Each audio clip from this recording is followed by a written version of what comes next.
kutuuka okugenda mu tugenda mu nsonga zo mu kisenge yamuga tusooka kwanjula kutidde yamuterawo nina ebeti naye alimba ku bakazi abangi bwe bati ngo yakuterawo ezo ensonga ng'oyo mukazi anti yamulanga mulungi obuzibu bwa nyashi kazi mugita nyashi ezo nyashi zigenda baleetereza na nyashi zigenda baleetera ebizibu bavubuka mmwe naye zalina nyashi nga talina magezi nyashi zigenda baleetera ebizibu bavubuka mmwe musomanyi munonya nyashi ate mugenda munonya nyashi ogenda kuwa ku mukazi nga nyashi ayambala nyambale nga nyashi ate n'omunosa nga tajambala nga nyashi aginaye nga wana omutwe mukalu ng'omutwe mulimu birala munonyezi nyashi that's why abagaga abasinga njagala mpeyo omugaga nga alina omukazi nga alina nyashi anti n'abagaga tebalaga bakazi baabwe bakunze bamanyi balina babya n'abakyala babanya abanyashi babagalako bagazi bali abanyashi ate naye nyini akimanyi nti ono wanyashi talina magezi talina kyagenda mu kino kina si mukwano gwe like baludde yamusanga ku TikTok nalaba bino mwe mubera ku TikTok awo namusanga omuntu katoko nokwesa nze Kimbowa nkola kubukedde n'omwana agamba yesina mutawaana akategedde nange nze Teddy nawe solo gomanya abantu ababiddwa nga bajja abantu ku TikTok ne baba nkola ku Galilaya gomanya abantu ababiddwa nga bajja ku TikTok bawulira bangi abasajja babiddwa n'abakazi si basajja boka abakazi babiddwa mwemulina abantu bafa bali ebulaaya najja omusajja ku TikTok mu supermarket genda olabe ngamba ndagayo omusajja yenna nga abadde mu supermarket nga bakolaga nti yabye emikebe gya omo n'egyago nagiteka mu mbugo basinga kuba bakyala bakazi omanyi lwaki abakyala munnange tubeesiga ekyokubiri munnange that's why omukazi olwedde akubba Kimbo omukazi asobola okukubba flat najja bamala okubba n'atandika okulaga nti n'atandika okwekaabya ne bafuna esympathy tukyusa ekyapa ozemu ekibuzo ekituufu so mu bufunze ako Kamoga alidiringira kawala era Kamoga kabe n'obulamu obulungi Kamoga ali kyakola kyekituufu kankubuza ekibuuzo singa teyakola ku Kamoga Suna Beni ono yandibadde afuna amaanyi singa Suna Beni yakwata sente ye n'agenda ne yeenoonyeza abantu b'ettaka nga yenyini abeenoonyereza n'abafuna n'asasulayo oba kibanja mpola oba amaliriza n'atandika okusettinga ennyumba ye yandibadde akyali ku nnyumba ye singa namba yakabira obadde kinaawe nga ngamba ki namba naye yali mugezi yamutwala wa Kamoga ate jjuka wadde enfuna ye ava mu maka kakati essaawa zino ekiriwa ku nambwayo namba yategeera nti omusajja agenda kwanjuba ati baade no meeting abakimu inanga babiguze namba ebimugwa matu juga munamawulire teri munamawulire musiru munamawulire abanga looya babanga bankugambye nti kati gwe Kimbowa temukuntaiza kumanya kujoga kulimba limba oyina kwa mbise wala banamawulire babanga bambega ati gwe tubasobola kulimba limba because nawe nyine olimmbega oba kateke kigamba namba era singola interview zaako labira bwati kale ate nga wera mpala omukulu abimanyi namba yo yali ayingira bwati teyajja ne kamera yajja nazo yenyini yayita bannamawulire ate bantegedde batya si yabayita nataka okulaga nti bamusibidde mu nnyumba nenga kamera weyite temuli yadde eddirisa bamugobye wulira bamusibidde mu nnyumba eyo yenyini nenga ekinyumba kyamusibidde temuli mu yadde eddirisa yadde n'oluggi terulimu akulopera naye ababe bajja ne bakola n'okola ebyekisibu byonna babikola n'okimanyi nti basobola n'okola ebyekisibu ne bakola buli kimu n'obigumiikiriza nga bw'ogamba oye muko bwe naamugambako mulamu bwe naamugambako omukazi agenda kukola ki kunyiiga ekyo badde okimanyi that's why kyekireetedde nti olwaleero nti omusaidi y'omukyala olwana nnyo nti n'omulimu n'otaliko munoonyeza omulimu okategedde n'otaliko omunoonyeza omulimu kubanga bagakusanyusa omuki ng'omanyi bona oyamba nnyo munange banne olaba yanoonyeza manyinaze wange munoonyeza omulimu bannange kanyongera okwagala omusajja ono gwegoloza owangudde.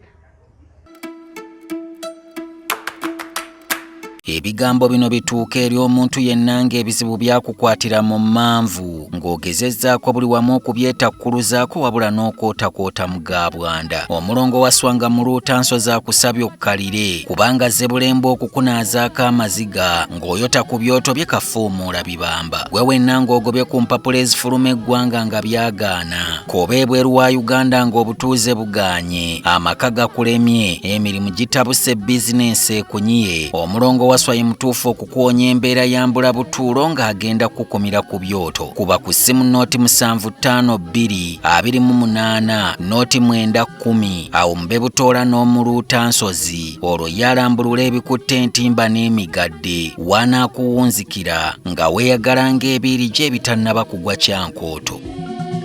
Nyo nenkwebaza emirimu gy'osobodde okubanga okola webale nnyo webale ddala gwe munafe atugoberera yonna gy'osinziira okubanga ate ogoberera. Nze muzzukulu wa Kisolo Martin Nchimba bwakubuuzaako amakya akawungeeza ettuntu weekend day weekly day kyonna kyoyagala okituuma kubanga interview zino tuzikola ne zigenda wala nnyo ne zisinkana abantu bangi so yonna gye beekusanze nkubuuzizaako. Omusumba Waswa Moses Sematimba gwe tuli nayo olunaku olwaleero era njagala kumusabaddemu atubuuzeeko mu mbeera yasooka obuuze ku bantu baffe. Nyogera babuuzaako basaba ne bannyabo mwenna abatulaba okusinziira ku nsi gy'olimu tweyanzege amannya gange Sematimba Moses. Yes. Abamu bampita Bawomugo wanno abalala bampita Omusumba baitsoke osobola okumpita erinnya lyonna lyokola ki gy'olyamu emirembe naye nga mwe bali kubanga mutulaba ate nyongera bategeeza nti mwongere okusubscribinga ku gundi yaffe ku channel yaffe tube nga tubawa ebintu ebyenjawulo ate ffe twogera ebintu nga si byanjwanjwa wabula nga twogera ebintu ebituufu abiwakanya ng'ojja nga otugamba nti kino olimba nga tukuleetera obujulizi awo mulimbi kale weebito bibiri era bwe tugenda okubanga tutandikira Suna Ben nambwayo Buno Betty omwana yani oyo gundi bamita Teddy Nasolo. Teddy mumbejja n'oyo golaba tutandikirewa woyagala wonteeka ate wali yagamba naye Musumba ye buli kimu akimanya ati ndi mu art. Oli mu art ekyo wadde kibagamba bakimanyi tinkulidde mu art babiwulira kati abayimbi nabo banakatemba bonna bebagamba nti ate kino nze mbadde nabo nina ne benaleeta ku siini ekyo bano bafutu soja babiwulira ekyo babiwulira akati unange winnema okufuna bentandikira naye kantandike na Bruno Betty. Bruno Betty wiki ejja ku Lwokubiri ntuliddeko ekigurupu ekigende Masaka okukimayo ebintu nange ngenda kubaako leka naawe yes ogenda ku timu egenda okubanja ebintu ku buko taata ngenda kubaako lwaki banyiga munyiige kati bakazi bagenda kunyiiga lwaki bamunyiga munyiige mumanyi lwaki temugenda kutubbanga tugeze mutubbe ate kati ngenda kulwanira gwe bayita boy child omwana w'obulenzi abaana balabulenzi babiddwa ate omanyi lwaki babiddwa munange abakyala buli omukyala esazi tosobola kulagana mukyala anti omukyala ne waba yakukoza ensobi that's why olwaliro ababbi bangi nnyo banga abakyala babbi ne bana abateega abantu ku makubo na bukimu kyonna olwaliro n'abafere bakazi bakyasinza bafere kati olaba nezo taxi ezibirwamu abantu osanga mu bakazi n'oguma n'olowooza nti kasa mulimu abakyala kumbe bakyala nywebwa be bakyasinze mu supermarket genda olabe ngamba ndagayo omusajja yenna nga abadde mu supermarket nga bakolaga nti yabye emikebe gya omo ne gyangu nagiteeka mu mbugo basinga kuba bakyala bakazi omanyi lwaki abakyala nomunange tubeesiga ekyokubiri munange that's why omukazi olwedde akuba kimbo omukazi asobola okukuba flat bamala okubba n'atandika okulaga nti n'atandika okwekaabya ne bafuna esympathy nti bambi kakazi kattu zino sole za nnambwayo abakazi batumbidde mu bintu ebityo nze sijja kulima teri yanzibye naye ndebye abatu babbi ate gye wayanjula omuyimbi wa gospel oli ne tutusayo taata owekyengera omuyimbi oyo wekyengera tiyakubba ye nakkiriza watawakala kubanga nabeerako naye ebbanga naye Bruno Betty nabadde Bruno Betty ensobe eriwa yapapa nnyo okuteekamu ssente mu mukyalo okumukola n'emikolo kati ensonga kwe yava oba omukazi yamupeeka nga nze nyanjula naye naba byagala ensonga kwe yava nsooka enjogera ensonga kwe yava then ndyoka enjogera n'ebirala omuwala yamusanga ku TikTok kino kina si mukwano gwe like baludde yamusanga ku TikTok nalaba bino mwemubeera ku TikTok awo n'omusanga omuntu kati nokozesa nze Kimbowa nkola kubukedde n'omwana agamba ye siina mutawaana nange nze Teddy Nasolo omanyi abantu ababiddwa nga bajja abantu ku TikTok ne bababba nkola ku Galiraaya ng'omanyi abantu ababiddwa nga bajja ku TikTok mbawulira bangi abasajja babiddwa n'abakazi si basajja bokka abakazi babiddwa mwe mulina abantu bafe abali e Bulaaya najja omusajja ku TikTok olwo omusajja bamuyita Mr. America nzita okulaba gundi ng'oli ngajja omusajja munnange nze ntaakwa programu ye ye Mr. America abeera nnyo ku TikTok okwo bangi actually si yekada abalala bangi nti munnange omusajja namufuna ku gundi twefuna ku TikTok simanyi waliwo nagundi ndala channel zonna zebejjako namaliza nga akutte sente naziwa omusajja n'amubba n'akulaga nti n'ennyumba oba muwadde sente z'ettaka mami bayinawo obulimi bayina ebigambo ndowooza omusajja gwe nabyo akaaba yes azimya ennyumba ye ewedde kumba omukazi ennyumba beebo kati Bruno Betty ate bambi ali mu hati munno musajja munizanyi wa mizanyi wazanyako naye ukama katonda nekolako mirundi mingi nekola n'obwayi mu Sinayi nga tulina bakayibanda ani nkoze naye Betty and by the way Betty nze mutabani wange mwita mutabani wange bambi mulabye nnyo abadde nnyo alina talenti nkukamye nkozeko nze sigama nagaba nkozeeko naye kituufu nesho gye nasembayo okukola naye yali ku kiboga nga kayibanda agitegese twali ffenna so omuwala ono alina message yawandise ku Twitter ye nagamba nti Bruno Betty yanvuga nnyo speed nze ne we yanyanjulira nalinawo ex wange nali nomya ex wange kati abawala batutseko yo level bw'oba olina gw'olumya tolina kufuna mulala ayingire mu mukolo mulamba kiro kakigamba ekigambo kino tolowoozanga nti bw'okuba omuwala bw'okwata omwana ogenda n'okyaliwa oba n'ogenda n'omukola okwanjula ate bw'olabanga omukazi nga taddeko embeera y'okuteeka nakuteekamu nnyo amanyi tugere twanjule tandika okwegendereza nga buli kaseera tekimuva mu kamu ekyo buli kaseera olaba omuntu olina nga onooyanjula oba nga onoogenda okukyala omusajja kiva mu ggwe ate muza kiva kutya kiva kuki olina wootuuka n'otunula n'ogaa naye omukyalo olenge gye mbadde naye ebbaaga nakino kyenda nakino kambeko kyenkola ki kagende waabwe bambi nga ye si yakupeese si yakupekera nga si yakupekera nga naye omanyi omukyalo olenge gye mbadde naye yambeereddewo kagende waabwe bamanyi oba kitegeera so kati ekya Bruno Betty kati ate nanyinenyini muzibu okudifendinga omuntu otaliko tya okwetuuma Betty ayinza oba linnya yalisaba ali mutuma butuufu ne woba bali kutuumye alyejjeko tukuyite kalo ate kakati mumanya taata munange kati gaje munange bakutuumye erinnya kati kuyite Silivia nenandi kakati bano abagejjiyeko juzi Ssenyonyi yejjako eri abisekezi yali Betty musango kati mbuza yali kalo bisekezi tege yejjako okirinnya ki yenyako bisekezi tege ya mukazi ali amusajja kati kati gwomunenya lwakubeera nalinya lifaanana lya mukazi kyesoko munenya otomote nze kati kaŋŋamba nze Sematimba kalo anyway bwe tuba tugenze mu mbeera eyo akawala bwe kagamba nti nno nze nalina gwe nali nnumya kakati sajja okuseka toseka musajja bwete Bruno Betty no ali mazika kituufu siganye because byonna bimanyi nego yennyini yabyereetera gwotaliko ti okwetuuma Betty mama ne waba nickname kale tetuganye gwe notuuka walaba ekintu kale katuganye kale tusobola okwetuuma amannya tubamu ate neotuma amannya ne bw'ogenda kati kankwa example bw'ogenda ku passport okola gundi amannya go gennyini amatuufu gakola ki bagagala nendaga muntu kati genda kwekigambo kati ntabula ne Abdulmulaasi mirundi egisinga ne bwe yali agenda okufuna Abdulmulaasi tebamuyita ku gundi tebateekako Abdulmulaasi bateekako ye Abdulsemogerere okatekateka akatoko tiyetekako ani Abdulmulaasi ne bwe yali agenda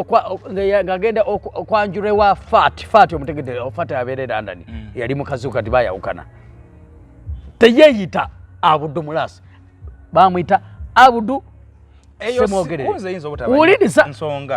gwe walaba akakude ke bateekako nga bagenze nga Bruno Betty ye Betty sawa si nsonga eyo baguresi gye bali bani naye nze point yange eri ku muwala ono kusiwasubira nti yakoze byakoze kubanga oli ye Betty ndowooza tutunulire muwala kalakita ya muwala ng'omuntu kati kalakita y'omuwala ayinza okuba asinga badde bajajinga omuwala oyo talina mpisa takola bw'ati mu nsi muno kino kankigamba abantu mwena bandaba buli lw'oyagala ng'omuntu atakwagala ebyo ogenda okufuna bye mubeeramu ebyo kino kankiddemu munsi muno bulwoyagala ng'omuntu nga takwagala nga gwo singo omwagala nga gwo singo magwe genda kubona abona nnyo ogenda bona ofe that's why ogenda kufa pressure ofe buli kirwale kino ofe sukali ofe na buli kimu kasa wesiba ku muntu nga gwali bulwoyagala ng'omuntu nga takwagala ebintu bino bya relationship oyo bya love binyuma nnyo ng'omuntu goyagala naye akola ki nga mweyagala that's why omuntu omu yayimba olulimi naga nti binyuma goyagala naye akola ki akwagala ekyo ekintu kinyuma nnyo nga goyagala naye akola ki nga goyagala akweguya nga nawe omukola ki buli lwaba mu relationship nga omuntu gwe weeguya yetakweguya omanyi owedde oba muwala ontayagala byamulabisa kubanga mbadde mulaba Bruno Betty ng'amukolera bupatepato obuli mu open juzi yamuwagala yamusurprisinga ku kizimba awakola bagazalande bagaliraaya yamuproposingira mu kibuga wakati awo alese ebifaananyi ebyesiiga amuwadde mu kamera kati ngenda kugamba ekigambo kino teri muntu ayagala kamera nga mukazi naddala ng'akola ki ng'akwagala kakiddemu teri muntu ayagala kamera nga mukazi ng'ate akola ki ng'akupenda ate abasajja ffe tubyagala gokimanyi nti omukazi akuteekako status nakuteekako zigundi nakola ati basajja batono nnyo abakola ebintu ebityo abasajja tebalina budde bwebyo era kyobola omusajja bw'abikola bagamba yakola ki yalogebwa yawunga okimanyi nti omusajja bw'atakola ebintu bwebityo nakwata omukazi namuteeka ku status namuteeka ku TikTok namuteeka ku Facebook oba namuteeka mu bintu ebyo bagamba omuwunvu naye omukazi bw'abikola ngambayo omukazi gwe baga nti yalogebwa kasatekayo bbaawe because ekyo kirina omukazi yenna ng'akwagala tekiri kugamba nti atidde kamera naye mayindiza sibyagala ate oli musajja ekyokubiri oli celebrity sebo omukazi baire fujjo sebo ng'ambayo awantu awamu ebintu emeka Mr. Ssemakula bwakwata Sara Nakayi namuteeka actually olwensebyo okola juzi namulaba birthday ya Nakayi yamuteeka nate nze nga emyaka gyonna gye maze nga ndaba misaki takikolanga nako ng'ambayo ku Rwagadi ng'akutte Mama Malcolm Rwagadi Rwagadi mukwano gwange wali ku yeretwadde juzi wadde ku bichi ye alina bichi wane Busabala Rwagadi ng'ambaye ngakutte Mama Malcolm namuteeka ku gundi amukyala Rwagadi omumanyi kati nze Mama Malcolm mukwano gwange nomanyi emirundi emingi gyateeka gundi Rwagadi namuteeka ku status ze negundi endala mingi so kati mu kino si Bruno Betty kuteeka mukazi mu butaala mukazi adda alina bezi byajjabaze omukazi tayagala Bruno Betty kati mwenkubuuliza wano process yo nayo ey'okwanjula nga bwe ngimanyi kuba nze ndi mukozi wa kwanjula ndi mwogezi wa mikolo egyo ebamu okukyala ewasenga ebamu okutandika omukolo gw'okwanjula wuno simanyi kugenda kugula byemmengo kugenda simanyi kulamuza nte kugula ntebe kukuŋŋaanya bantu abanakuwerekera kubasondamu esente ebyo nabyo nga omusajja abikolera naye nga togenda kumufumbirwa ng'oyagala amala okukola omukolo w'ekyange kati ngenda kugamba ebigambo bibino wammanga Bruno Betty wakwana omukazi oyo teri kazi mulungi alabika bulungi namulabye ayina batuula kati nze mumanyi actually alina negundi ekola makeup na biki mu bizimbe mu kibuga Bruno Betty bwakwana omukazi oyo Bruno Betty tugize tugaane sabo ndabanya munansonyo si alabika obulungi sajja katandika okunyiranyiriramu yakatandika okunyiriramu abadde mu industry najja alina kati omanyi ebintu bya TV tesasula obyo obimanyi olina kuyiya walala that's why ajja mu bwakatuma nayambala zegomesi naako byonna byokola kati ate bwayambala gomesi enyini atunda bulala omanya tebagala mazima abatedi byatidde ulira Bruno Betty kati walabye omusajja gwayagala Betty Teddy gwayagala yamulaze tatobera mu nsi ki omusajja akomye okuva e Bulaaya abadde alina omuva Bulaaya yes muvubuka alabika bulungi nnyo very ali handsome nnyo so endabika ya Bruno Betty nayo ebadde kizibu kati kino kikugamba olwaleero abakazi abolaba abo kubibira at least bwoba nga oli mu bibeera ne ssente bino byogera mazima temwagala mazima nze nja kwogera nga amazima ebintu bibiri omukazi asobola okukwagala ng'akwagalako ssente naye gwe obeeye nga tolina ssente nga kwotadde n'obubi omanyi owedde kale ku bibiri banga tolina ssente naye ng'olabika buki ebeerako n'ekimu omukazi asobola okuba nga tolina kyakugjeeko naye ng'alaba tomuswaza toyina ssente ate olabika bubi tokola ku kasawuna gwalabika obubi teweefaayo gwakola kino gwokola ebintu ebikola oba kitegeera kati nchaja kiti abaje banjule n'ebirala byonna banjula batya kati omukazi yagambira Bruno Betty sikwagala Betty Bruno n'alemezaamu ngabo n'okwana Kimbo ngabo n'ojja n'okwana omukazi ngolaba adalabika bulungi omusanze wano kangeze kwa life omusanze wano ngalabika bulungi nnyo n'omukwana n'agaana n'ogamba n'omukazi ngenda kulwana nkole kyonna kisobola ki mutwale kati omanyo kibaita okola kyonna kisoboka kitegeeza ogenda tayo kumulimba byonna byotagenda namukolera niyo tajja sobola niyo tagenda kusobola ate ogenda tayo kumugamba nze nkola kino nze gola banze munange tata wange ali bwati ne bwati nenga bino olimba tata wange ine bizimbe byagundo birabe ebyo ngoze wacha abantu alimba abantu nagamba nti bire bizimbe byonengera byaffe bya tata wange bino bya mama n'abakazi kati babiyiga omukazi abeera bwani nga mwavu nga munnako nateko okulimba nze tata wange ali mu America naye nga ali wale kyanna mukaaga yamulekeyo yamulekera n'obwana bwe yazaala ku kyalo ali kyanna mukaaga ali namukolera bwana we bwe yazaala mu basajja batano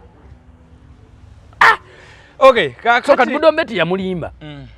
Bruno Betty beeraba nga omukazi namulimba emikolo nasoka mutamu ba Leila Kalanzi namulaga bagundi ono mukazi ono bani namutayiko omulaga ba celebrities because already wakayimbira kati nagamba omuwala nze omusajja namubuuza omusajja ali akoledde kwa okwanjula nti nedda wakyala mu omusajja nti nedda kazengera bikola n'omwana naga sefudde waffe kabalye bintu ate abakazi abalaba usanga abakazi nga ina abasajja be yayanjula nga batano embikoze yako ekirungi mukama yebaze ogoyogera mikolo ninaka emikolo gye nkoze gy'abawala balinga nga atwala musajja mu bakusatu mbimanyi so kati Bruno Betty ali ku social media akaaba byakaaba byambwa kati byakaaba kimukaabye kino musajja wali omuwala yali yafunamu butakkanya n'omusajja omuvubuka we ate ku kikwewunyisa omuwala yateekanga muno omuvubuka ali ebweru bakuwuliza bigambo bino yamutekamu nakaseta kamutwala ebweru omuvubuka bwe yagenda ebweru nafuna abakazi abaki ono nanyiiga kwekuteeka Bruno Betty ow'obutaala ali mu kamera kati mukubikola yabikola lumyaliwa kati noyibera byonna ali mawuli nnyo joka bitongolede ate akola ki akomawo kati oli kati ate alaba jjuka kati okimanyi nti Teddy yafuusa serebu ate obusiru bw'abasajja bw'oli mutofuuka serebu ng'oli mu butaala ate ayongera kukwagala sida abasajja bokka n'abakazi omukazi asobola okwagala omusajja nga jasobola okuba mu celebrity tubifunye nnyo bangi webali we nagamba wakirika nzaalaamu buzaazi biki nze wendi nze biki so kati sebo Bruno Betty ali mu kukabira ddala amaziga ebyaddala omusajja anti omuvubuka yakomyewo naye omuvubuka manyi bwalabika ngenda munoonyaako noonya omuvubuka anyirira kituufu Teddy adda alina kudda ate muka tosobola muteeka ku Betty kazi bannange Bruno so kati Bruno Betty agenda abanja ebintu bye tugenda kubanja naye ebbanga lyabadde n'omukazi ye tebiweddeeyo waki tugenda kubanja ebbanga ttono ate uliza kakaba ekigambo kyokyo ate wamubuuza kitubanja ebintu awo tabeera naye atasulangako naye Betty n'omuwala Teddy tebabeera bonna naye ensonga tezitambula Betty tabeerangako omukazi tajjangako wa Betty abeere naye nti babeera bonna kale ensonga zibadde zitambulanga zitya nga oli ajja n'agira n'alumba eno kitegeeza ebintu ebinaba kuggwaayo ate n'okutuuka okugenda tugenda mu nsonga z'omu kisenge yamugala tusooka kwanjula kutidde yamuteerawo naye Betty naye alimba ku bakazi abangi bwe bati ng'oyakuterawo ezo ensonga ng'oyo omukazi anti yamulanga mulungi obuzibu bwa nyashi kazi mugiyita nyashi ezo nyashi zigenda baleetera ebizibu bavubuka mmwe naye nze alina nyashi nga talina magezi basijja kumusobola zigenda baleetera ebizibu mwe bavubuka mmwe musimanyi munoonya nyashi ate mugenda munoonya nyashi ogenda kuwa ku mukazi nga nyashi ayambala nyambale nga nyashi ate n'omunosa nga tajambala nga nyashi aginaye nga wana omutwe mukalu ng'omutwe mulimu birala munoonya zi nyashi that's why abagaga abasinga njagala ompeeyo omugaga ng'alina omukazi ng'alina nyashi anti n'abagaga tebalaga bakazi baabwe nze mbamanye balina babeera n'abakyala banya abanyashi babaagalako bagazi bbali ate naye nyini akimanyi nti ono wanyashi talina magezi talina kyagenda bagamba abanyashi kati abanyashi bagenda kunyiiga batambuza kabiya munyige mumanyi naye mulimu abanyashi abalina amagezi naye batono ku 100 bali 3 agala obwezi bwanyashi ezimu nyambale bwambazi oyinza olowooza nti omuguddeko nga wanyashi kumba ogenda oginyigako ati abanyashi bagenda kunyiiga ha era kade bagenda kunyiga kozi gondi yazitunda ono omukyala Shamim Mayanja Shamim Mayanja yazitunda Zubeda yatunda nyashi mugere munonyazi nyashi zamu anane kintu kibambi kyali mu kuvuga ekya Hijab Nation ndenda baba maseka nga bakikuba naye ndoza tebalina idea bakikubye baseka naye baseka balimu amagezi ne ate ne bajja ne bakyogerera nze nakitenga tekiri mu kusibu naye agezako kulaba nti abaana abasiramu badda kunona abaana bambale bulungi abaana bambale hijab banyume naye nalabe baseka anti mu Uganda bwekola ekintu ekirungi bakulwanyisa buli ogibako kyokola bakirwanyisa wama Shamim go ahead gena maso n'ekintu ate Shamim zomutisatiisa oyo mukazi lwazi kati wenzo obene otisatiisa Shamim bono omukazi birangirangi yali kusana kugundi kweni BS yani ono akakawala kabirangirangi ako kalo kagundi kaza toto olaba yasiisa za toto oyo koizo omvene musimanye munyigire mutoko oyo andi Shamim si mukazi kiringa nze namusajja ngamita master reasons tomala gave ntoleko munyigiriza kati Zubeda tosobola kuveera omunyigiriza mukazi kyokka mukazi n'ekitundu kyokka Zubeda ekintu kyo twagala ate nga kyakolako ekintu ekituufu yes abaana abasiramu badde kunono nzo omukyala mulaba kwana uli nga ali talented ali neti teyiyonoona abantu batyo kwambala hijabu abakyala omusanga yewe kitiibwa wala olabeko okuviriza Shamim simulabanko abakyala babeereyo ku mirimu gyabwe gye bakolera tebabakkiriza wala olabeko ku mutwe gwa Luuna aji sigulabangako kati ate ndijja ne kunyumiza omutwe gwa Luuna guli biki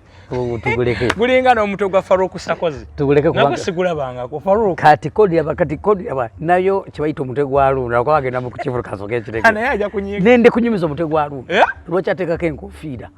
talina kwadolo tagiteekako nti musiramu nnyo sitagiteekako nti lwa imaani ne bwaba ali mu kisengo nogezo nina n'omukazi gwe yakyawa amwambudde ali amuweeweta amuggyako enkofiira yamugamba fuluma ebweru awuna mubiro aji ekyo kankireke talina dolo tugenda ku show tuleke tugenda ku show ya Luuna kale naye nga kutuviddeko nnyo Hijab Nation tubulye tiketi abantu bazisanga abantu bazigule bagende badde kunono nze nakirabye nga kirimu idea kirimu omulamwa abakazi gye bakolereyo tebakyagala kwambala ngoye ennungi tebambala n'abatunda hijabu baziseera yuzi mukyala wange yagingamba yayidi mitwalo 35 negamba nganze n'empale ennyambala y'ena kitundu kweta Luuna ndiyogera ku mutwe gwa Luuna tegwaja aje agamba ki ate gyali Luuna bagamba ki ku M bagitata H&M ojo kibuze Farida kitooka ali kubuulira yalaba ku mutwe Farida arono omwalo kemisera kalati aho ne kemisera naye yalaba ku mutwe ndeka ate kati abo tebalaba nnyo era lebe ku mutwe gwa Luuna ye kitooke nina n'omula gwe sigenda kwogera so kamba nawe abanga ali mu nsonga ziri tajjako nkofira nogeza obikula omutwe gwe kati gonyumya ndeka musajja agenda mu concert Suna Ben tugende ku Suna Ben n'akawala kannambwayo story eno badde ogigoberera ani mutuufu sina kugigobera mbamanyi obanya nambwayo Suna Ben bonna mbamanyi kale nga bwe bibadde bitambula Suna Ben mutuufu nambwayo ye mutuufu nambwayo yagamba twakola ffenna nze nakuwerekera nenkutwale wa anko wange n'ogula miliyoni 5 ezasooka nze nazisasula kakati ate biki nyumba njiwampi nambwayo kati ze mpagira nambwayo oli ku timu nambwayo nambwayo naye kati afunye abantu yadde muyayi sijjanga nti mwenye mugezi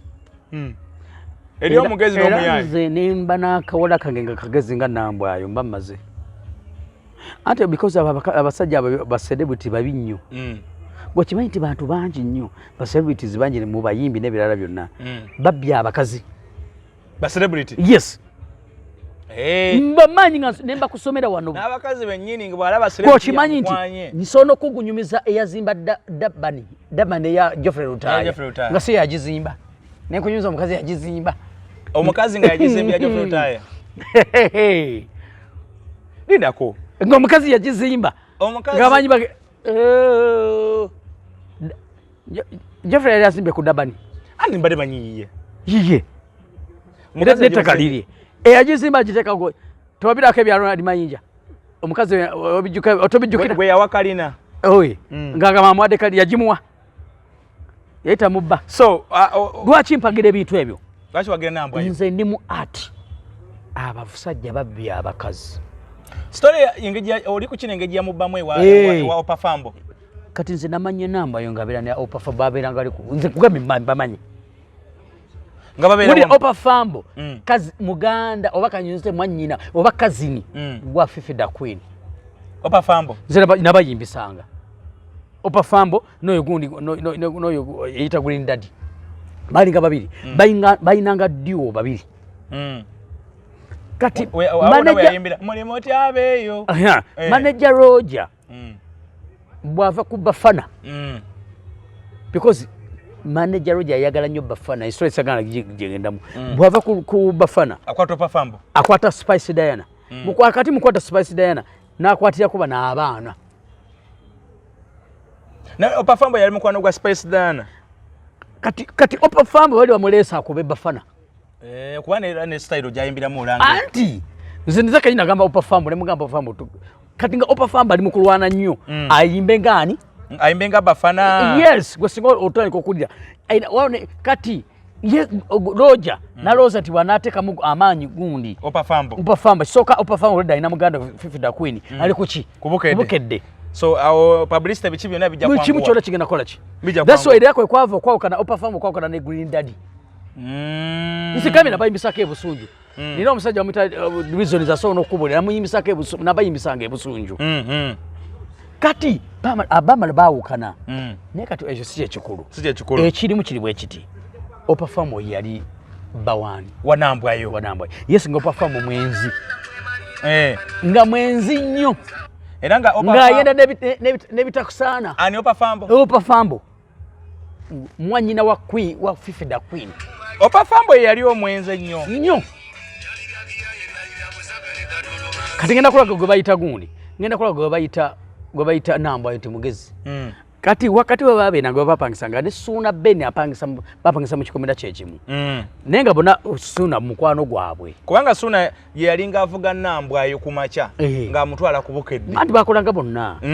before ekyo nga tekinatuuka ngo namba talamana agenda ku Bukedde katika kunyumiza nno namba yo kugenda ku Bukedde ne yamutwala Opa Fambo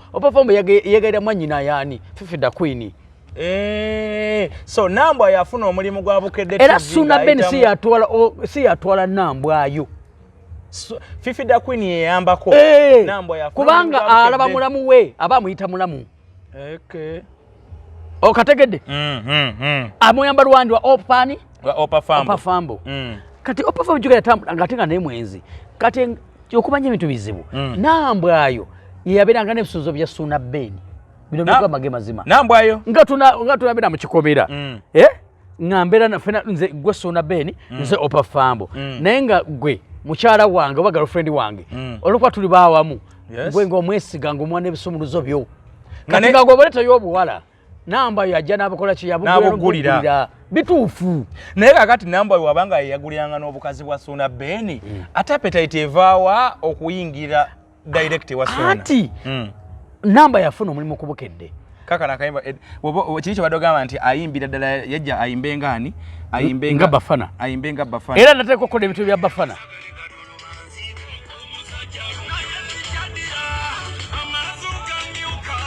kabatemu akayimba bakawuli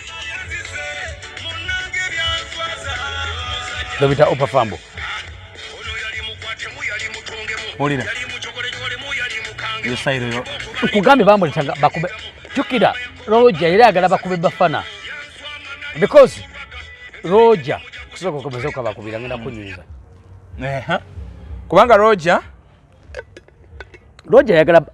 tumulana ati ali awo yayagala nnyo Bafana n'obulamu bwe bwonna nenga Bafana alina amalala kyokolenga banywe enjaga afuuka ekirala Bafana anyookamu sina kunyooka ayakira ddala ava mu kunyooka n'ayaka kati ekyokubiri nakola nagoba nalaga nti era by the way lwaki Roger yayagala nnyo Bafana Bafana yaleeta Roger mu ndongo Roger yali atunda mamotoka nebera ebintu bijja bisigenda kwogera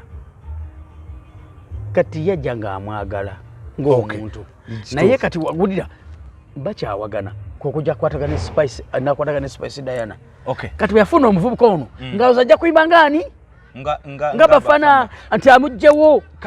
njaga tunule nnyo wano ekya nambwayo ne Suna Ben wabira ebyo nanga ebyabaddewo namba yawambye ennyumba kye yakoze kikolwa ekyokuwamba ennyumba kituufu agiinako ssente ze Kwa yagamba alinako sente ze, alinako ttaka abanene mbu badde ekyapa actually kyafulumye. Suna Beni bwe yasaba ekyapa nga akisaba Kamoga. Akisabireko amazzi mu water. Bamuweereza ku simu nga kirimanya ga Suna Beni. Bwe yazeemu okukiraba nga kiri Suna Beni ne Nambwa. Nambwa alinako sente bwe yateekako. Butya. Nambwa yabaddenga nga manager wa Suna Beni. Nambwayo? Yeah. Yabaddenga ne ku mulyango nga yasolooza. Suna lwalina ebivulu? Yes. Nambwa yabaddenga ng'abeera ne Suna. Ne Musujja ng'abeera bonna bakolanga ne programu zo bombi. Kati ekya programu tukireke. Nkugamba ebivulu byonna badde akola nga Nambwa yasolooza. So awo abaata kati Nambwa yongalaga nti I trust worthy. Asokuba uliza kigambo kino. Ng'obusente yete talina busente bwe yateeka nti bubuno. Kamoga inabwa Kamoga mukyala wa Kamoga ainabwa ayita Nambwa ayo. So Nambwa yakoza chance. Uliriza one. Nambwa ainabwa ku bakazi ba Kamoga ainawa abakola ki? Ainako kwa ainako oluganda. Yes. Ekyokubiri. Kamoga Nambwa yabadde asakanga amawulire gaani? Ga Kamoga. Kubukede TV. Obote kigenza ko kugamba. So kwagwala agule yakapoloti ya Mwanguyiza. Kati ya Mwanguyiza era yamugamba namuga ni funeyo ndi olutakalugo. Ono atono nyabwe muyita. Kati naye omugezi ng'obwongo bwe. Naye nakwata obusente bwe yakolanga ki? Bwe yafunanga. Tewali bungi. Naye nabugattako. Kireza kalina agiinako. Butininyo. Kalina agiinako bwannannyini naye. Butininyo ayinza n'okwata agiinako bwannannyini because yalitayo butini. Kuba n'abazimba bavuddeyo bayingirira bavuddeyo ate ekyo bwannannyini asobola okuba nakyo lwa nsonga yazala mu Suna Beni. Kimuwa bwannannyini ku nnyumba. Ne Suna Beni abadde alina gyamupangisirizanga era kituufu era abadde tabeera naye. Tebasola bombi. Era Suna Beni amawulire gamutuusa. Yaleseyo n'emyezi giri 3. Ebiri. N'agirekayo. Ono kujja mbuuza lwaki yaze ku kalina. Lwaki yaze n'awamba kalina. Suna Beni abadde alimbadde mu mikolo. Ateekateeka. Obadde ki naawe? Era byonna nkugambye ono Nambwa yabijja mu migwa maki. Gomanyi bayita abakazi gwe yakuzannye. Nambwa yabitegeera nti Suna Beni agenda kwanjula. N'agamba kati bw'agenda okukira. Jukira mbadde basula bonna. Si mukazi we nti mukazi we. Ye muntu gwa yagadde kwa bonaga ku muntu n'omusala ate kyokubiri nga mukola mwenna. Ekyokusatu yomu kuba muntu wanu waguza. Ani yadiringa ekyapa. Lwaki ekyapa saa zino Suna Beni akabe ekyapa tekirabikanga. Ani abadde kidiringa. Nambwa ayo. Kyandibadde kyankizo nnyo omusajja ogatta n'omukazi mugula ebintu. Kibi. Ali bagamba abafumbo muba wamu. Kino kankikugamba olwaleero. Kati kankigambe basajja. Kyandibadde kirungi. Naye musajja gwali eyo. Mukazi kaakole ebibye. Newanga biri bad noba muri mwenna. Tokkiriza omukazi abaeko kyateeka ku gundiyo. Project yona gy'otandise. Ate kugambye asobola okuwamba. Ne baba taddeko akantu katiribwe kati. Because abakazi bawulizibwa nnyo. Waliwo embeera etuukawo ate omukazi asobola okuzannya n'akuzalamu n'omwana. Nga yalina byabala. Takuzala muntu akwaga. Gwekimanyi abakazi bangi bazene mu basajja naye nga sigamba nti babaagala. Era oli mu abasajja betula abasiru. Omukazi okumanya njaga yanzalira n'omwana. Omutomanyi nti akusiba mu kkomera. Omukazi asobola okuzalira abaana nga takwagala. Nga era byabala. Obadde kigwa abakazi oyinza omulumba. Oyinza osobola omukazi gwe. Goyinza okwala n'omukazi n'omalako naye. Naye labayo waliwo embeera eno kati kankulage kunze kennyini. Nyinza obbanga ennyumba yange mukyala wange nze batalinaako wadde 10. Naye waliwo embeera etuuka mu maka n'ogamba fe abasajja tutagala nnyo tutambula odde eno ddeeri nga tomanyi nabwawe batunda sepiki tomanyi batunda kameeza n'okwata oba onajje wateebye bukadde bubiri n'omuwaka kakadde n'omugamba tereezaako mu nju n'akakwata akakadde ng'omukyala abeera ewaka amanyi ebyetaaga ebyo mu nnyumba ye n'agenda n'atetenkanya akadde komale najja n'agula dofodongira asobola okugamba nti yagula ebintu ebyo. Ate omukazi omugezi oba omuntu nga si muyaayi bakazi bangi bavudde mu maka g'abasajja n'atambula n'agenda nga tena n'eki kyakoze eki. Naye abo be batono abasinga anti wulira nga gwe wakwata sente n'omikola ki omukazi nga yajja ewuwo kino kankikugamba olwaleero nga wadde oba ina kazigo k'opangisa n'ava gy'abadde n'ajja n'ebintu bye n'abireeta era bw'anoobeewo agenda n'ebintu bye newe alina bye yagula agenda nabyo be batono nkugambye agenda nabyo. Ne wabanga byemugulize wano mukwano mu bakazi 10 abagenda n'ebintu banji abatabigenda nga yabigula muliza kyanja uluva ekyo kyogambye because tuba omukazi obeera naye waka n'okwata emitwalo nti 3 oba 5 genda ogula ebintu bya waka ebyo ebintu akimanyi of course wamuwadde sente zizo naye yagenda ku dduuka okiwuliza wuliza ebigambo bino naye omukazi nga najja ewuwo nga muli mwenna n'agula firiji n'agula kino bwe mutabuka era agenda n'ebintu bye zikyantuukako nze omukazi yajja twali ffenna nga tuli mu kwezimba yagula amasepiki n'ebirala byonna ne bed cover obuliriza nayindako omufaliso nga mutono ye n'agula omunene bwe twatabuka naye omunene agutwala yagenda ne sepiki n'azitwala ziyajja nange nakirabako nina gwe nalabako zewulira ze yagula mu bufumbo nga tuli ffenna n'azitwala buli kimu yakitwala kike anti nga tosaba mugamba obitwalawa otandika otya because yabigula kapoza ekibuuzo kimbowa era otuula wali n'olaba ng'asiba osobola muga tobitwala because yabigula naye nze omukazi newaba yagala ku nnyumba gifuula muzikiti nze muleka n'agitwala anti kakati ebintu bikolebwa mulamu pozi nga nnyumba gyakoze eki anti kati kino kankikugambe mu basajja batono nnyo abasobola okukola ekyo kyogambye ekyokubiri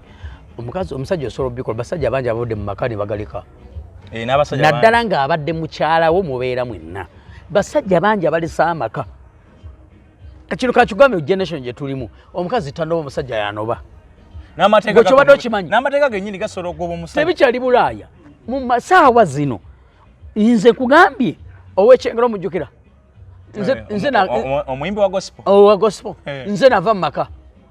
nga byankola ngenda okugira bati nga bikimu kyona akikoze eki akisenye ate nga teyamukutte ku mukono omusajja yava mu maka kakati esaawa zino ekiriwo ku nambwayo namba yategeera nti omusajja agenda kwanjuba anti badde mu meeting abakimu nga babiguze namba ebimugwa matu juga munamawulire teri munamawulire musiru munamawulire abanga looya oba nkugambye nti kati gwe kimbowa temukuntayiza kujoga kulimbalimba banamawulire babanga bambega anti gwe tebasobola kulimbalimba because nawe nyini olimbega oba kateke kigamba yenambwayo namba era singa olaba interview zaako labira bwati kale ate nga wera mpala omukulu abimanyi namba bwe yali ayingira bwati teyajja ne kamera yajja nazo yenyini yayita bannamawulire ate bantegedde batya si yabayita nataka okulaga nti bamusibidde mu nnyumba nenga kamera weyita temuli yadde eddirisa bamugobye wulira bwe bamusibidde mu nnyumba eyo yenyini naye nga ekinyumba kyamusibidde temulimu yadde eddirisa yadde n'olugi teruliimu esaawa zino ali mu kusaba amaddirisa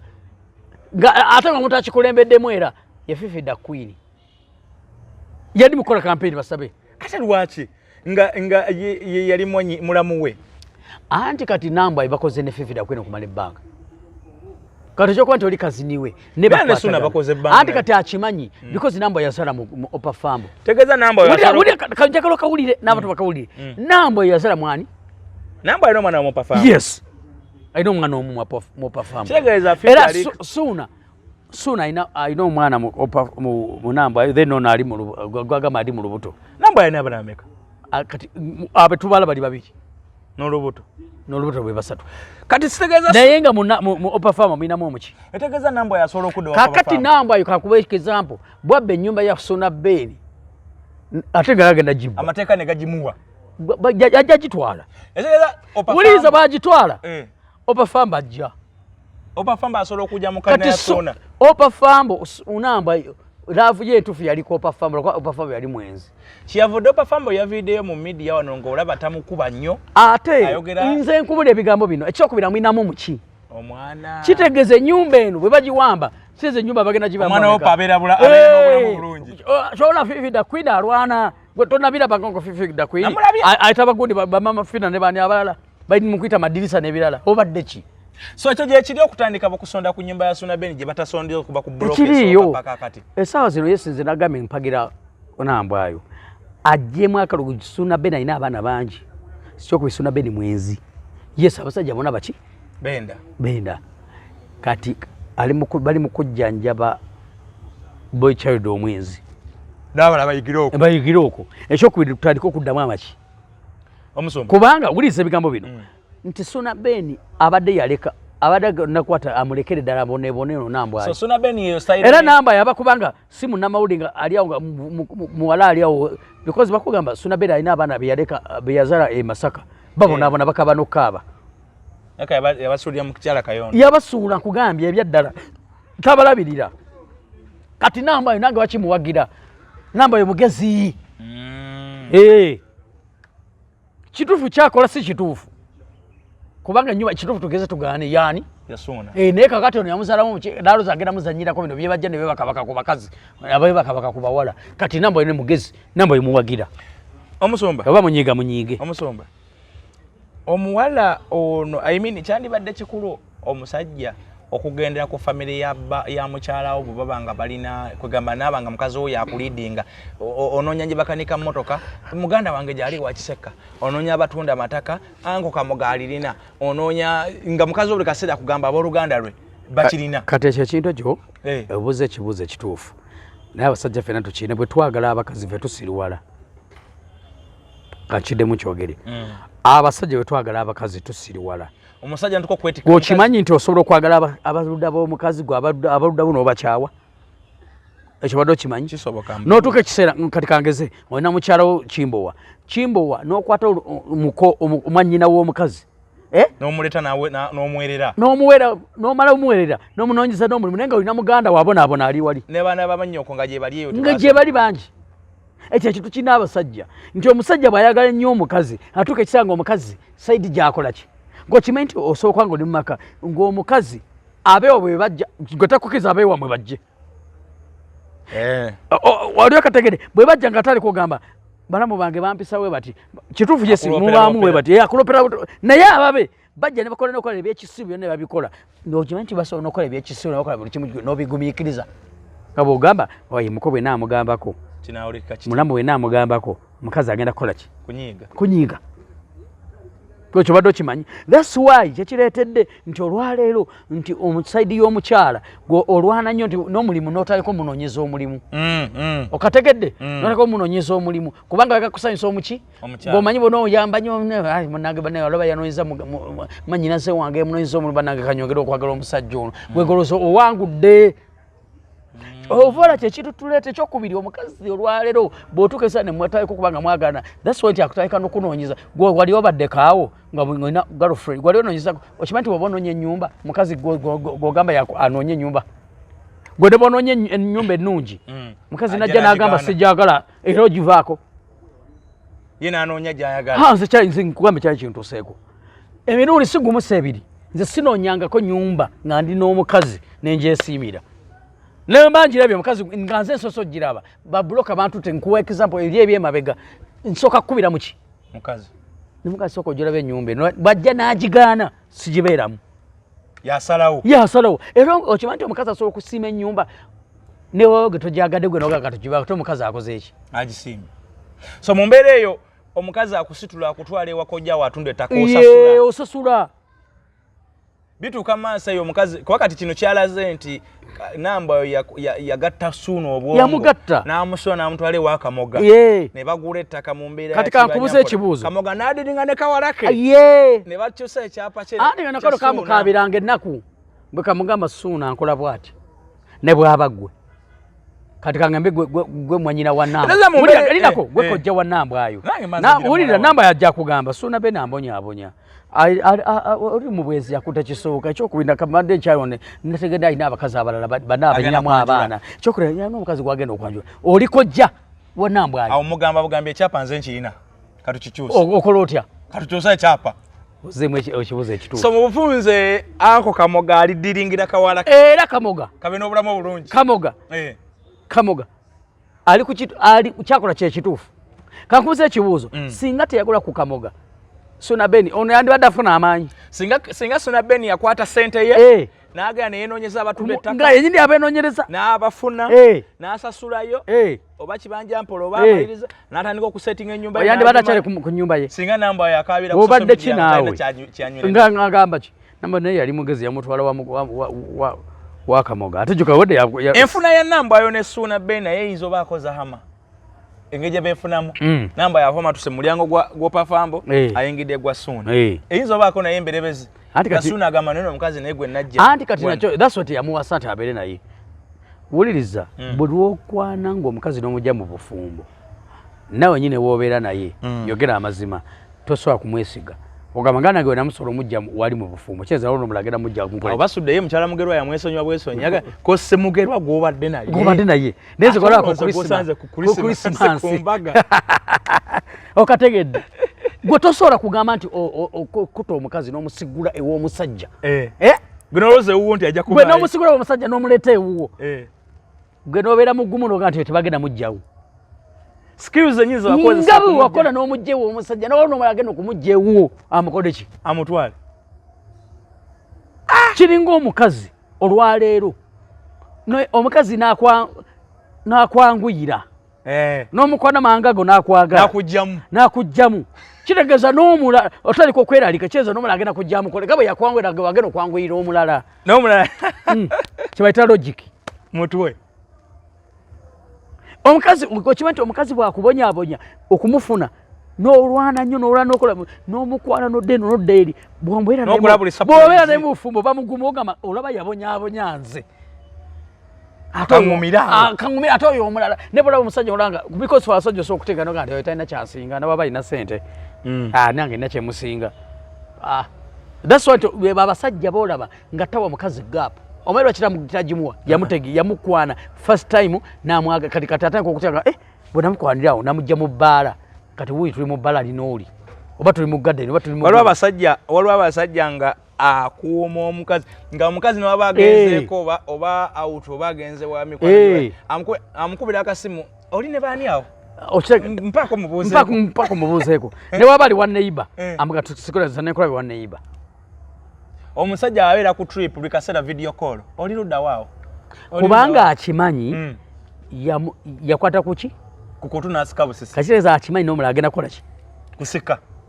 naye mukazi nga yakubonyaabonya nga walwana nnyo okumufuna nawe ogamba olaba yabonyaabonya nze naye omuwala ono gye byatandikira alaga nti aleka yali muyaye from day one kubanga alina obujulizi bungi sikulaga olwedde muyaayi yamanya nti maaso biritabukamu yakimanya ekisooka nkugambye lwaki abimanyi yayagala serebu amanyi ate ali munamawulire amanyi abalabye engeri gye babonyabonyamu abakazi abamanyi nenge gye beeyisamu celebrities nze kyasinze okumuneewunyisa that's why nkugambye empagira ye ba celebrities babonyabonya abakazi ekyasinze okumuneewunyisa we yagambidde nti nno alina video nga bali mu mmotoka y'akamoga nga bagenda okugula yali akimanyi weyakwatira vidiyo eyo yamanya nti bajja tuka okimanyi nti omukazi nawe aba ayogera agamba soona aleeta obujulizi era bw'aba ayogera ali bw'ati nze nnina obujulizi tugende mu kkooti ate oli taata w'omwana nga zesegenda mutwala mu kkooti kali kujjako ye yantwale mu kkooti naye baba asazewo okuntwala mu kkooti its okay tugendagenda mu kkooti owulira yapuleyinze kye bayita sympathy card eyo yagipuleyinze bulungi era that's why osanga n'abaka yadde namba yo muyaaye mubbi kituufu tugeze tuganye mubbi naye boy child ayige babbire namba yo mubbe basuna beni bategera abantu so kali mu kino suna beni azimbe kalina ndala kalina gyesonyiwa tagenda gibeeramu nambayo kuba suna beni aleka tayagala kuwasa nambo nga mukyala tamwagalanga nako kati amateeka eganawo namboyo kalina because babadde bakola bonna kati suna beni abaddenga n'abakazi gamye nga namba yabaggulira nenyini atyamu nagamba omukazi yandabanga nga ndeetawo abakazi buli kaseera muwase gira ava agenda gijjawa olwokuba abadde bonna because aba celebrities bonna balina ekintu ekyo akozesa omukazi nga just kuba namba yafumanga n'emmere n'atwalira abakazi basuna abasuzeemu nze nina abasajja aba egos bemmanyi nga balina abakyala bwe bali nabo babawa n'ekitiibwa naye nga abaana bebalina ebbali omusajja egos yakola birthday naye bayiwa nze nateko kunyumiza lwe nzijja wano olwakuba sikyagala nenkunyumiza ebigambo bino olumu lwolitya lwolitya abasajja ba egos abo omuli Sekamatte Misaki Geoffrey Lutaya gendi kunyumiza story eyo nenjikulaga bakoze omulimu ebweru that's why nkugambye mpagira nambwayo mubbire ddala kalina gitwale addemu amagezi so namba atandikirawo akuliza omwoyo abaana namba yotakikola ogenda kubona abaana n'abaana ogenda obeera abaana abasabu tebazadde bali abakazi bebabalabirira so mu kino tolabamu suna beni kwagala kuwasa nambwayo okuba mukyala we na mwami mu maka aliwa tebayinza kwewasa suna talaga nti agala suna abadda kankozi singa yali ayagala bameka bali mu bupangisa nga pangisa nakalumu kamune nga beera ne mukazi we Suna Beni wachapangisiza Nambwayo namusasulira ennyumba nono nabeera ne yesasula mu apartment gy'abeera mu Suna Beni. Oyo abamwagala. Ngoza Nambwayo takiraba. Ye apangisa walala. Nawe akupangisa walala. Lweyagala okujja mukola ensonga z'omukisenge gwe Suna Beni ojje waani? Mukazigo Kanambwayo. Kanambwayo. Naye abakiraba. Ngoza ye musiru. Ngoza abakazi basiru abo. So mukino wagidde Suna Beni. Awagidde Nambwayo nze ndi tiimu Nambwayo. Munzibire bategeere. Ba celebrities bangi nze Kagame ebigambo bino muganda wange nze lwe tuli jendako kunyumiza ba celebrities kye bakoze abakazi. Nambwayo lwaleero kati bagenda kumulabirako. Nambwayo amachookola kituufu. Abasajja abo bola babayimbi ba DJ bani bamanyidde abakazi babasaddemu abaana batandika ne babasuulaawo. Kikole ennyumba gibeere mu ddala. Agiwambire ddala. Gwambira ddala ndi tiimu gwe Nambwayo. Bana amanyi mangi. Bamanyiga andi maganye Suna Beni webinyanyanyanya. Nze manyi Suna Beni okuva e Masaka. Mba mumanyi. Suna Beni kuddamu. Mumanyi. Mutereza ajja kutegeera. Kale agenda ayanjule ate byakomye. Byazikidde. Ate go bagenda okwanjula ayine wanasula. Bade ku kyokusula. Bisyasirise kubanga muri gatabuse. Nenga kitufu Suna Beni alagenda kwagenda Oloza Suna naguwangula banambwayo. Nambwayo ajja kuwangula. Oli mugezi. Oza musiru. Olaba yatwala TV za Opa Farm byonna nabitwala. Opa Farm teyasigazaako yadide. Opa Farm yagamba nti Nambwayo asobola okugula ebintu byonna nga muli mulavu naye bw'aba agenda. Nebintu bya Opa Farm yabitwala. Ne baba olira ne Opa Farm. Opa Farm teyasigaza yadde n'ekikumi. Ne byopa yabitwala ebyopa Farm. Bade manyetikamu. Koti ye byaleeta byokka. Big spender sema mukama wange. Ndi mu kamera tata. Ndi mu kamera ndi wano kwa live. Ndi mu kamera ndi wano mwami Kimwa. Netumaliriza. Kale. So yembeere eyo bwetyo sebo mukama wange. Yembeere eyo. Kale banaffe ndoza tufundikire na wano ndaba n'obudde butukutu. Fundikire budde bugenzi. Kazikiza tekala nso kujjamu awo. Kaze. Jibale kyali. Kale ne tukatugire nga tufunza tulabe gye kigwera so mu kino Nambwayo katukusabire ne Suna katukusabire naye nange of course ngabo government ba celebrity musabire Suna Beni Nambwayo ali ku kituufu tera gasabira Nambwayo ali ku kituufu kayina eri mu ngalo ze nzikugambe kugambe bana bano lugezegeza kale batali ani yagezeyo mujjayo balemye ani ne Suna yateka ate ali namukusona badisa bali mugateekamu kati mukino Suna atawakale butakaza wase Nambwayo Suna akite babanga wulira Nambwayo kugambe babanga oliyagala kali naye adde buzi wakaba Nambwayo ate Nambwayo ye yagambye yagenda muwaayo kasente agenda awalala kati naye agenda mupangisiriza Nambwayo yagambye ngenda kuwaayo akasente kogamba kewateekamu kotaddemu bweva mu nyumba yange namugano mugamba nze sinagoba ku Suna Beni omukulu tata w'abaana sinnamugoba aje mu nyumba ye era bw'omubuuza nti Suna Beni kati ati aje mu nyumba ate naamugobyeko aje mu nyena nyumba yaje sinnamugoba Nambwayo mpagira ggwe so guno omusango Nambwayo gumulimu 5 Nambwayo nkuwagira oba munyigira nze mpagira Nambwayo ogenda bajjajja bakwana nyo bazaalazaala nyo ezembwa so kati Suna Beni awuli ayagala kalinaye akomewa wase Nambwayo mu kalina ate tagenda kubanga Suna Beni tayagala Nambwayo kati anakola kalina gisaddaka agenda gisaddaka ino gisaddaka agende wali akolesha z'ebinyanyanya shonga nyako afune kalina endala fe tukalina yafina ya Nambwayo kalina yafina Nambwayo bagitulekere Nambwayo bwagamba nti no kalinaye agenda kwatayo busente abwe Suna Beni sene mekaza amanyi zigenze kalina tayira nkugambe Nambwayo Suna Beni agenda zimba wale zimbye kanayo tekutte milioni teri nga mu bisatu